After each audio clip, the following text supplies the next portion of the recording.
Olá, tudo bem com você? Vamos dar uma olhada aqui na lição da Escola Sabatina 11. Estamos quase chegando ao fim do trimestre, mais uma vez, estudando aqui ao longo desses 3 meses o grande conflito. Lição muito boa, trabalhando aqui os capítulos finais da obra, o best-seller de Ellen White, O Grande Conflito, com base, obviamente, na Bíblia Sagrada. E já estamos chegando no fim, então faça planos aí de ter a próxima lição, de fazer a sua assinatura também, que é até bem melhor, né? Você recebe na sua casa, tranquilamente aí o conteúdo para o próximo trimestre. A lição da Escola Sabatina, você já sabe, tem como propósito nos ajudar a ter aí um contato diário com a Palavra de Deus. É um guia de estudos mundial, é muito interessante saber que toda a Igreja Adventista espalhada pelo mundo estuda o mesmo guia de estudos a cada 3 meses. Isso também promove a unidade da igreja e faz com que nós conheçamos cada vez mais a Bíblia Sagrada. O tema dessa semana é o conflito iminente, e antes de nós iniciarmos aqui a recapitulação, eu já peço que você se inscreva no canal, caso não tenha feito isso ainda, acione aí o sininho para receber as notificações de novos conteúdos, comente, compartilhe também o link desse vídeo e dos demais aqui no canal. Isso faz com que o YouTube reconheça esses conteúdos como relevantes e ajude também a espalhá-los mais, ok? Como eu disse, comente aí, dê a sua opinião também abaixo aí do vídeo e será muito bom saber o que você pensa desse assunto. Conflito iminente, eu colocaria aqui mais a marca da besta, porque também trabalhamos esse tema durante essa semana. Essa semana mesmo eu postei em meu canal aí um assunto, né, um vídeo também sobre a marca da besta, e abaixo desse vídeo tem outras recomendações ali de conteúdos, você pode buscar, né? Aqui no meu canal, se você colocar no buscador marca da besta, você vai achar vários vídeos que trabalham esse tema, alguns em profundidade, como um deles, que é traduzido de uma palestra do Dr. Ranko Stefanovic, que é um dos especialistas em Apocalipse lá da Andrews University. Muito bem, o verso para memorizar é: santifica-os na verdade, a tua palavra é a verdade. João 17:17. E de fato, nos últimos dias, nós veremos aí uma batalha, até tem uma ilustração aqui interessante, né? O mundo afundando ali, as ondas bramando, e a pessoa fiel, estabelecida sob a lei de Deus, e sendo guardada, iluminada ali pelo raio que vem do céu, por Deus, né? Portanto, então a lei tem um coraçãozinho ali no indivíduo, né, no desenho, que indica ali a lei inscrita no coração. Ou seja, que a palavra de Deus, os mandamentos de Deus sejam nossa salvaguarda, nossa diretriz, nosso guia, nossa bússola neste mundo tão confuso. A palavra de Deus é a verdade, num mundo que carece tanto da verdade, num mundo imerso em ideologias, em relativismo, em areia movediça. Alguns cristãos veem isso como parte de uma conspiração para impor a marca da besta. Para outros, a marca da besta tem a ver com os códigos de barras em latas de alimento, ou seria um número misterioso em notas de dólar que supostamente soma 666. Para alguns tem a ver com a ordem maçônica ou os Illuminati, helicópteros negros da ONU. Aí a semana eu falei sobre aquela leitura de palma da mão, tem o chip também. Cada vez que surge uma nova tecnologia envolvendo a mão, especialmente, vem aí os criadores, né, de ideias e de fake news, digamos assim, a respeito da marca da besta. É curioso, né? Quanto mais o tempo passa, mais marcas da besta vão surgindo por aí, o que mostra que são interpretações bastante furadas, né? A lição dessa semana revela o conflito sobre adoração. Satanás desafiará a autoridade de Deus. O sábado se tornará o centro de um conflito sobre adoração. Satanás odeia o sábado porque odeia o Criador. Ele usará coerção, pressão e força para quebrar nosso compromisso com Cristo. O apelo divino final chama a fidelidade a Cristo, apesar da perseguição. A força de Jesus nos conduzirá no conflito final da terra. Haverá sim, e a Daniel mesmo no finalzinho do seu livro diz que haverá angústia como nunca houve, né? Mas o fato é que nós temos a promessa de Jesus que deve ficar sempre bem gravada em nossa memória. Eis que estarei convosco todos os dias até a consumação do século, ou seja, estarei com vocês até o fim. Domingo, conflito final do Apocalipse. Aí os textos são Apocalipse 14, 7, 9, 4, 11, qual é o tema abrangente do Apocalipse nesse conflito cósmico entre o bem e o mal? E a lição comenta, no Apocalipse, adoração e criação estão indissoluvelmente ligadas. Apocalipse 14, 7 nos chama a adorar o Senhor da criação, e adorar aquele que fez os céus, a terra, o mar, as fontes das águas, né? Em contraste com a teoria da evolução, que tem conquistado o mundo nos últimos 2 séculos, o sábado é um lembrete da nossa identidade, reforçando sempre que somos criados e que o Criador é digno de lealdade e adoração. Essa é uma das razões pelas quais o diabo odeia tanto o sábado. E de fato, na Igreja Adventista hoje é uma das poucas, se não praticamente a única, que defende aspectos da criação como a semana literal de 7 dias, de 24 horas, o dilúvio literal e universal de Gênesis. Enfim, nós cremos no que está escrito na palavra, não relativizamos o relato da criação. Até não teria sentido nós guardarmos o sábado se não fosse porque Deus criou o mundo em 6 dias e Ele mesmo descansou, abençoou e santificou o 7º. O mandamento diz, lembra-te do sábado para o santificar. 6 dias trabalharás e farás toda a tua obra, mas o 7º dia é o sábado do Senhor teu Deus. E lá adiante diz, porque em 6 dias fez o Senhor os céus, a terra, o mar e tudo que neles há. Portanto, o motivo para guardarmos o sábado é o reconhecimento de Deus como Criador. Por isso o diabo odeia tanto esse mandamento, porque esse mandamento criacionista aponta para Deus como o Criador, e isso tem que ver com a adoração. E a adoração é justamente o âmago do conflito cósmico entre o bem e o mal, é o âmago ali do Apocalipse, das 3 mensagens angélicas, adoração, a quem nos submetemos, quem nós reconhecemos como nosso Senhor e nosso Criador.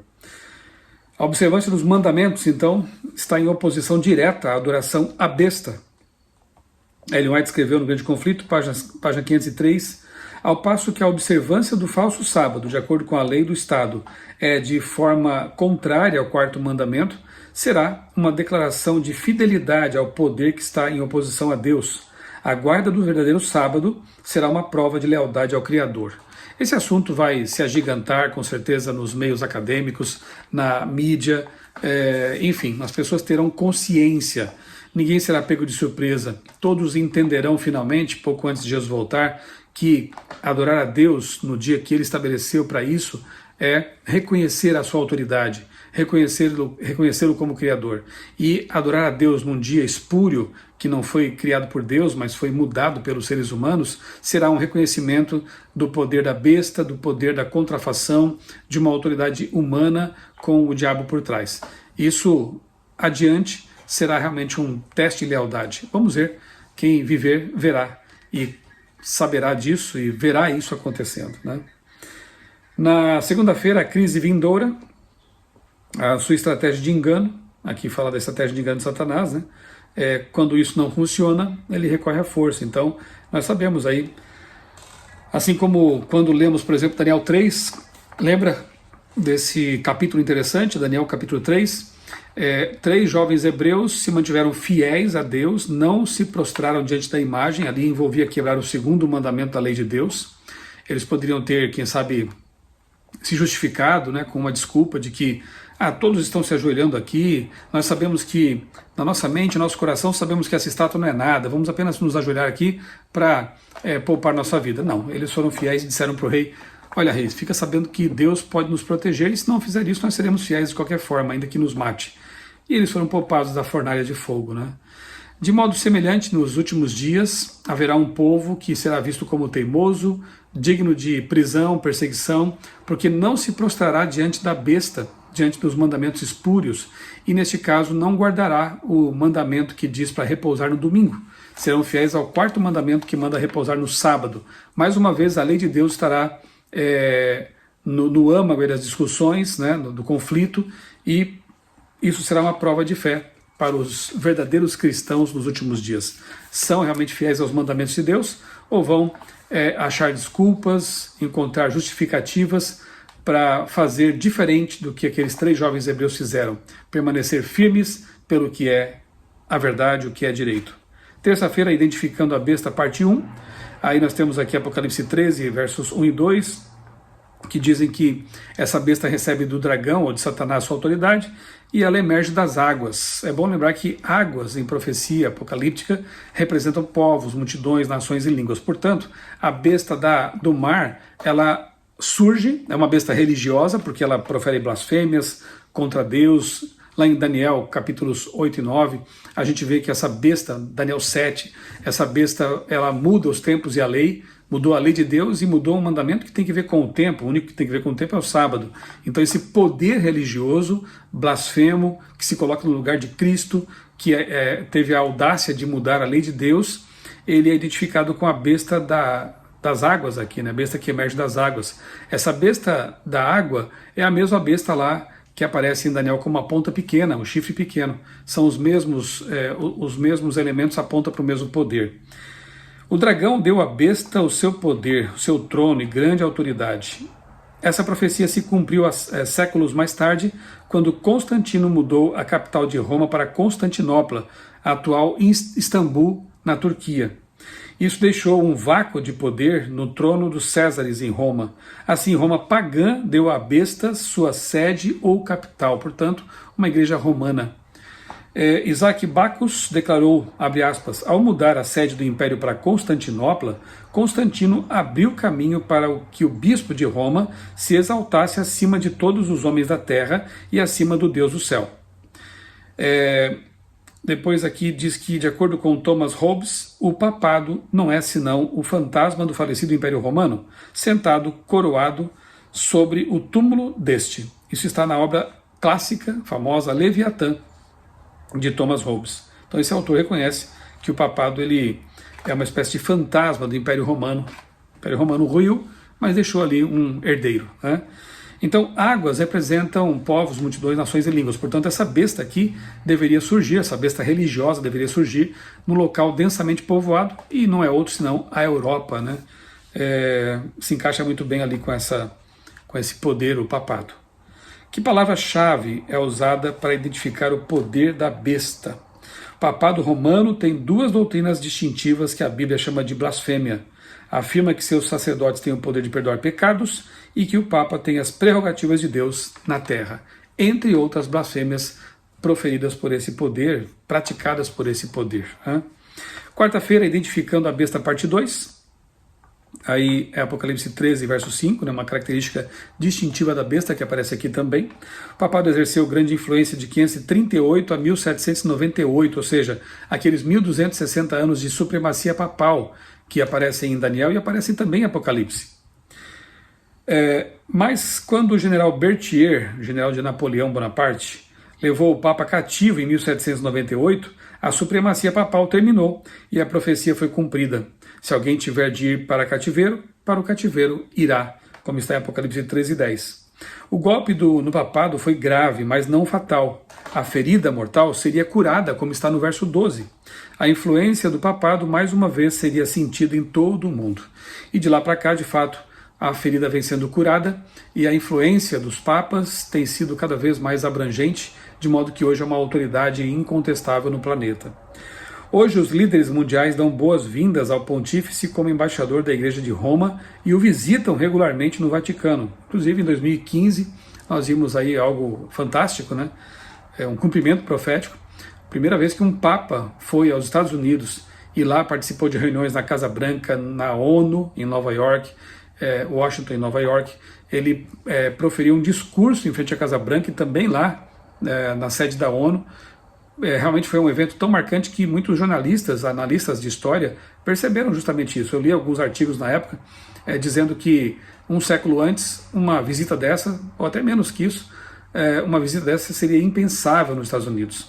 Um papa abençoando a nação a partir do Capitólio lá nos Estados Unidos. Realmente foi um evento assim tremendo e um cumprimento de profecia. O Papa Bento XVI, que antecedeu aí o Francisco, declarou o seguinte, abre aspas, o domingo é o dia do Senhor e dos homens e mulheres, um dia em que todos devem ser livres, livres para a família e livres para Deus. Ao defender o domingo, defendemos a liberdade humana. Se Bento XVI apontava para a questão família, o Papa Francisco vem falando desde 2015 também a respeito da da questão ambiental. E ele publicou sua carta apostólica, Laudato Si, traz ali uma sessão que apresenta o domingo, o descanso dominical, como uma das propostas para supostamente amenizar as mudanças climáticas, os impactos dela. Então, nós temos aí os últimos papas defendendo de forma muito enfática o descanso dominical por vias não religiosas, inclusive, que pode realmente conquistar a simpatia de pessoas que não têm nem religião. Domingo climático, domingo ambiental, domingo da família, e são ideias que realmente têm seu valor e por isso mesmo vão ser aceitas com muito mais facilidade. Se você não assistiu ainda algum vídeo meu aqui no canal com o título de Ecumenismo, que trata de ecumenismo, você está aqui convidado para fazer isso. Postei essa semana mesmo um videozinho aí com esse título, né? Ecumenismo ganha força com as tragédias ambientais recentes. Então, esteja ciente disso, esteja acompanhando isso e veja como esse assunto aí do ambientalismo, ele tem dado muita força para uma futura aceitação do descanso dominical como uma das propostas para salvar a humanidade, como eles dizem. O livro Grande Conflito revela claramente aonde esse movimento nos levará. Abre aspas. Os que honram o sábado bíblico serão denunciados como inimigos da lei e da ordem, como se estivessem comprometendo as restrições morais da sociedade, causando anarquia e corrupção e atraindo os juízos de Deus sobre a terra. Serão acusados de deslealdade ao governo ministros religiosos que negam a obrigação da lei divina, apresentarão do púlpito o dever de prestar obediência às autoridades civis como estabelecidas por Deus. Nas assembleias legislativas e nos tribunais de justiça, os observadores do sábado, dos mandamentos, serão caluniados e condenados. Grande Conflito, páginas 492 e 493. De novo, né? Quem viver verá. A agitação dominical e, finalmente, a imposição de um decreto dominical. Isso vai acontecer no futuro, espero que próximo, para que Jesus volte logo. A besta da terra, parte de quinta-feira, Apocalipse 13, 11 e 18, né? A leitura para esse dia. Diz que a segunda besta surge perto do fim do período em que a primeira besta exerce autoridade sobre a terra, ganhando destaque por volta de 1798, ou seja, após ali o início do processo de cura da ferida mortal, a segunda besta, a besta da terra, ela começaria a ser protagonista também no mundo.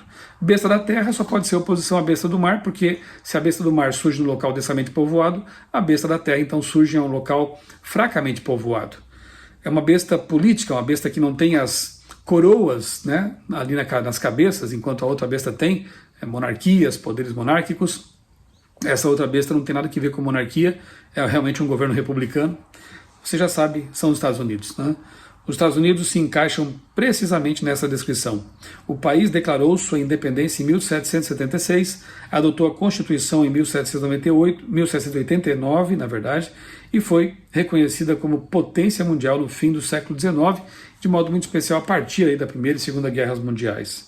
Ao contrário da primeira besta, essa besta não tem coroas, como eu disse, né, em seus chifres, sugerindo que não é uma monarquia. Os dois chifres representam os dois princípios governamentais primários que são a fonte do poder e do sucesso dos Estados Unidos, a liberdade política e a liberdade religiosa. E mais no finalzinho aqui, os Estados Unidos serão os primeiros a exigir que todos na Terra adorem a primeira besta, reconhecendo a autoridade espiritual e secular do papado. Assim como o Estado quis obrigar aquelas pessoas no tempo de Daniel a adorar uma estátua, o rei fez isso, também haverá um poder estatal no fim dos tempos, porque o poder, a besta do mar não tem poder de Estado, né? A besta da terra tem, e ela vai obrigar os moradores da terra a adorar a primeira besta. Alguns vão adorar de maneira natural, espontânea, enquanto outros, por via da lei, vão adorar também, ou vão respeitar, ou vão guardar o dia falso de guarda aí, falso dia de guarda, e vão submeter a esse poder de alguma forma. Os que não fizerem isso não vão poder comprar nem vender, sofrerão restrições, e haverá pessoas que não vão querer passar por isso, né? De acordo com essa profecia, os Estados Unidos formam uma imagem para a besta, uma união entre a igreja e o Estado, e exigirá que todos adorem essa imagem. É interessante notar que na época em que foram identificados pela primeira vez como esse poder da besta, os Estados Unidos não estavam nem perto de ser o gigante militar e econômico que se tornaram e permanecem sendo no presente. Realmente, né? Quando essa profecia foi escrita, quando Ellen White também escreveu o livro Grande Conflito, esse cenário não era o que se vê hoje, né?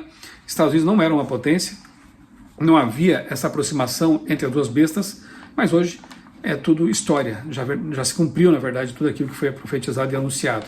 Estamos apenas esperando a concretização, a finalização dessas profecias, para vermos então Jesus voltar nas nuvens dos céus, que é o nosso grande sonho, nossa grande esperança. Estude essa lição com atenção, ela tem tudo a ver com o nosso tempo, né, o conflito iminente e a marca da besta, as duas bestas do Apocalipse. Aqui no meu canal tem vários vídeos também sobre a besta do Apocalipse, sobre Apocalipse 13, Apocalipse 14 também. Procure no buscador aí, tem playlists inteiras sobre o Apocalipse. É importante demais nesse tempo estudarmos a fundo Daniel e Apocalipse, ok? Vamos orar? Bondoso Deus, nosso Pai, muito obrigado, Senhor, por mais essa lição da Escola Sabatina que nos faz recordar assuntos importantes, vitais.